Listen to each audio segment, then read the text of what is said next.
Yeah, we didn't even need a call for help. Although, it forces us to do it here, but let me go through the build now and explain it more. This build is super good for control points and carrying people. So I've made a decent change finally to this build that I think was a decent improvement too. Nothing earth-shattering, of course, but I can tell it's another little chunk better, superior now. So Bellstone Armory, 1% armor regen. I used to think that was okay because it's like, it's percentage. There's not much percentage base, but it always sounded 1% always sounded terrible. And after extensive testing, I can confirm, it's hardly noticeable, if noticeable at all. Like I was testing against getting hit by multiple reds and blue enemies too, like not elites, since I take a lot less damage from elites, especially after the change I made. So testing against both elites, but also red and blue enemies, and without my drone, with my drone out, I wasn't noticing hardly any improvement, and especially once Catharsis and Foundry buffs were activating clearly, it was, as I've said before, and it's so true, the vast majority of your healing comes from Foundry maxed out combined with Catharsis Mask when you're standing still, especially when Catharsis activates. And when you can stack multiple Catharsis on top of you if you're standing still, you can actually sometimes get multiple stacks of armor regen from it. Yeah, that combined with Foundry too is definitely what's given me the most amount of armor regen. So I decided to scrap Bellstone Armory and give myself the improvised knee pads that you can only get through crafting, I believe. But it's the base thing anyone can craft because they don't give you any bonus. People think that's bad, but the thing is, those are the only, like the knee pads and then the holster, those are the only things in the game for knee pads and holsters that actually give you a third gear spot that you can customize, which means you can slap protection. For his tank builds especially, this is great, because you can slap protection from elites on both of them and get another, when it's maxed out, 26% potentially protection from elites just from that. You give up, true, having a bonus from a brand on one or both if you decide to use both. But I've learned it's definitely worth it because that's what I changed out. So I basically just lost the armor regen entirely because I didn't replace it with anything. I just lost the 1% from Bellstone to give myself 12% protection from elites. And I can tell, especially because, again, elites are the most common enemy. Even though reds and purples are not uncommon, elites are still more common. And, of course, any kind of boss in the game. And, if you do, Countdown, I can tell even the hunter. Now, the hunters do such crazy damage, it often doesn't matter. They seem to just say no to tanks. But even so, I can do a scrap build that's not a tank build, and I'll die in, a couple hits to them if I'm out in the open. This guy I'm on can actually survive out in the open against a hunter. Now, there's multiple hunters. That's really hard. But if he's out in the open spamming the dodge button, if my shield's not up, then I can survive a lot. That's another pro tip, by the way. It's spamming the dodge button actually does... I didn't think it did anything in the beginning of the game when I was a true noob. But now that I'm still a noob, but not a complete noob, I can tell, spamming dodge is easily a good way to stay alive too in the open. It basically makes me even more tankier when I'm just doing that. I especially learned to do that on Legendary difficulty because this build, while it can survive on Legendary, it is very hard. However, I did try Legendary, and in the beginning I kept dying because I kept fighting like I am right now, but then I learned how to fight a little bit differently on Legendary. I still go out in the open sometimes, but only if there's a few enemies. Otherwise I hang back with my team. But also, so to give my team, I find it's better to just stay with the teammates because then I can just keep reviving them, loaning them my drone, loaning them my bulwark shield, and then just survive really well, basically, which can be useful on Legendary difficulty. But now take this same build and imagine it with maximized attribute. Everything you see that I'm using, just imagine all the damage and armor buffs I can possibly get from expertise stacking and getting the perfect attribute bonuses eventually, especially on my skills.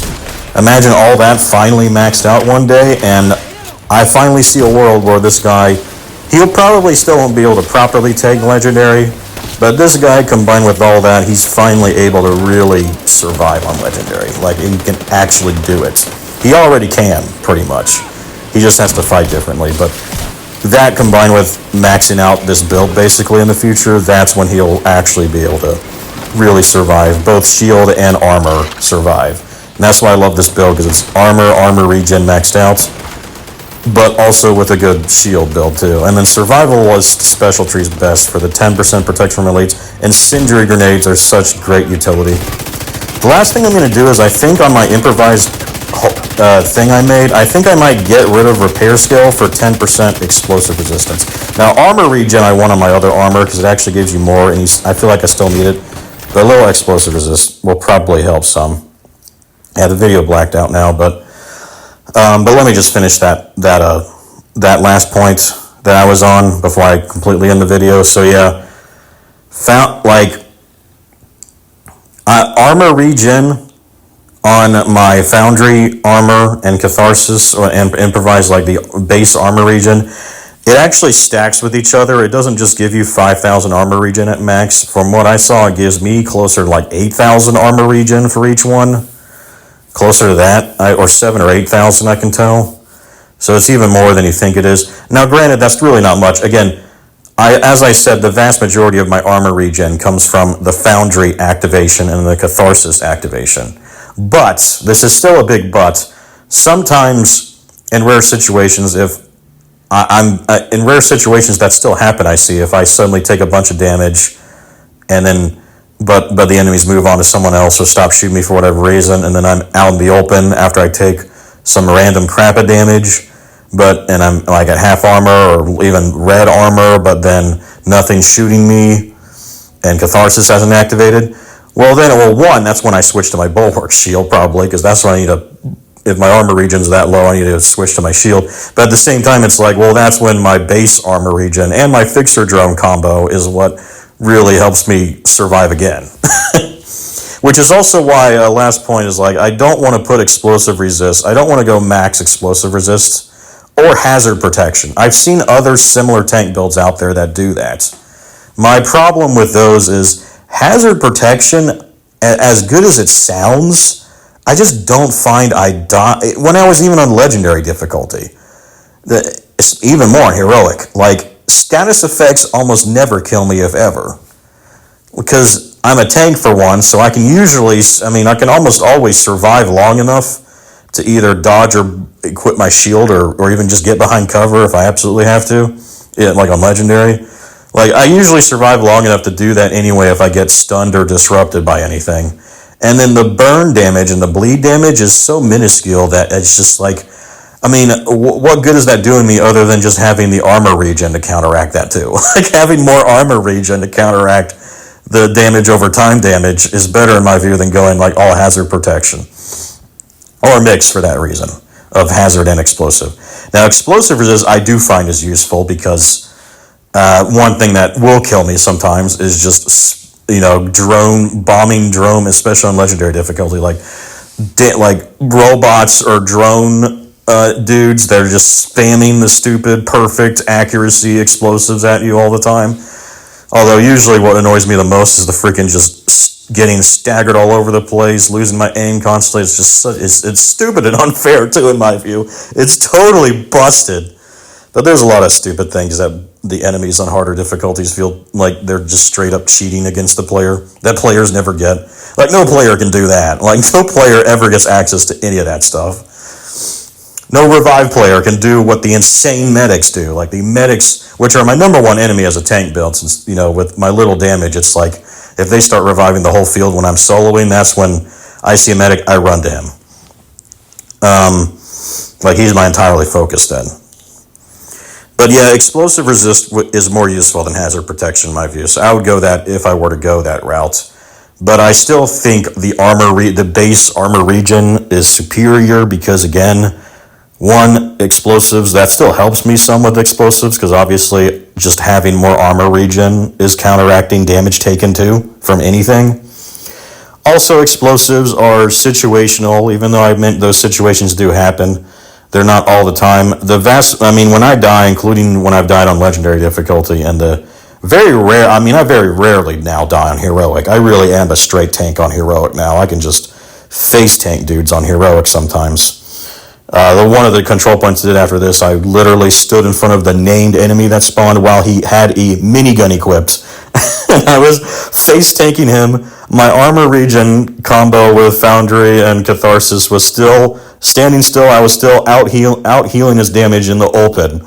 Then still not having to use shield. It was great. I finally had to eventually when multiple guys started joining in on attacking me. But yeah, it was like, wow, this guy, he is a true tank now. On heroic though. But that is the hardest. That's technically the hardest difficulty for most missions and content in the game. But yeah, there's obviously like legendary raids, all that crap. You gotta think outside the box. But I still think this build overall is good, even for some of that content too. I've learned you just got to play them slightly differently. What was I saying though about explosive resist? I swear I'm almost done finally. But yeah, explosive resist. As good as I think it could be, I still think my armor regen blues are better. But this is what I was trying to say as my final points. I think the improvised holster knee pads you see me using that have repair skill. When I looked at the numbers, it just gives my fixer drone about 4,000 more regen. But that's actually less than having a blue armor regen core on him. Since that gives 7,000 to 8,000, I've learned. And the fixer drone obviously is not out all the time, and then there's instances where where your skills get shut down too, where it's not out at all. It's out most of the time, but still, it's not out all the time is my point. So, I am thinking now that I probably will scrap that for 10% explosive resist on my knee pad at least, because obviously I can't get any more armor regen, and protection from elites is the reason I put it on. So I probably will get explosive resist. But yeah, that protection from elite buff, I can tell definitely made another chunk of difference on heroic content so far. Most enemies you still fight are legendaries. I can just straight up face tank them on heroic now with that buff too. And last point, why, you may ask, why don't I use improved holster to get another 12%? Or really, you have to think, when this build, like I was saying, imagine this build when it's completely done, all those 12% will be 13%, so that'll be another 4% protection from elites for legendary. I'm still, if I max out all my armor from expertise, that might be another 100 to 200k more armor, so another 10, 15% more armor, and with more regen with that armor too.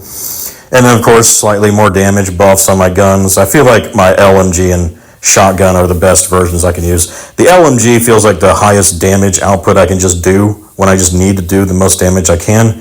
While the Sweet Dream shotgun is still the perfect gun in my view for this build, because he takes such little damage now from elites, and then the Sweet Dream shotgun helps balance out the reds and purples that will still do a lot more damage to me. I can still tank them better than glass cannon players because of just the build, the armor, the foundry, the catharsis. I'm still going to survive against reds and blues a lot better than other players. It's just they still comparatively do way more damage than elites do to me now.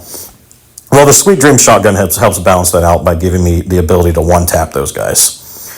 And it's also very good just for a tank build, especially like on legendary difficulty when my damage is so low compared to other players. At least I can run around and one-tap people, and because I'm a tank, I also have a higher chance to survive and go one-tap like, hey, Ben, go take out that purple, as I did sometimes with legendary teams. It's like, hey, Ben, there's a purple, medic running around healing people. It's like, say no more, I'm on it. That is what this build is meant for, is running out there and killing that purple medic immediately. or killing the yellow will take me longer because I can't one-tap him back. At least go out and try, and I have a better chance than other players if they're hiding to just run up to him and kill him when he's vulnerable. So yeah, I went longer than I meant to, but it was important, I feel like, to just go through explaining this whole build. The final point again was, why don't I use the improvised holster to get even more protection from elites? Because the only way I could do that would be to get rid of two things: Foundry in some way, or I would have to nerf Foundry some to do that, or I would have to get rid of, in order to keep Foundry's entire buff on me, which, by the way, I'm meaning the armor and the backpack buff on Foundry is so good. I've learned it's so good. That's why I don't use Adrenaline Rush, any of that stuff. It's like, no, I want the Foundry buff on both those. I've tested it. Like, the amount of regen I can get spamming on me is so much better. And, you know, the more damage you take, the more you heal from that. So that also is what helps me on Legendary. Like, yeah, I'd take so much damage, but if I'm smart and I if I go to cover at the right times or deploy my Bulwark Shield at the right times, like, I will heal my entire armor bar literally in like a second sometimes on Legendary because of the extra damage being taken. So I can just keep going back and forth that way. Still tanking sometimes on Legendary even. But yeah, so that's why I don't want to get rid of Foundry. And then the only other thing I could get rid of would be to get rid of Catharsis Mask, because then I would have to to keep the Foundry buff, I'd have to get rid of Catharsis Mask to equip a Foundry Mask. And I don't want to do that either, because Catharsis, as I've learned, is very, very good.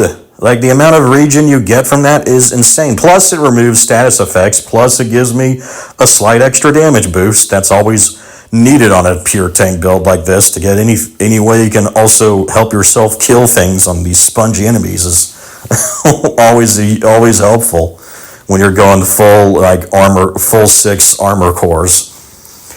So yeah, let me finish. I went 20 minutes now, but yeah, that is if you stayed this long, that is like my full detailed breakdown of this build. I really feel like this build, I mean, the last thing, they added a skill damage. They added a new talent to weapons that increases the damage based on if your skills aren't on cooldown, which is most of the time on this build. So I don't have the talent unlocked for the LMG or pistol, for instance, but eventually I will replace optimized talents on those two for that one, so that I can hopefully do even more damage with my shield equipped and pistol or my LMG when I get that talent on them as well.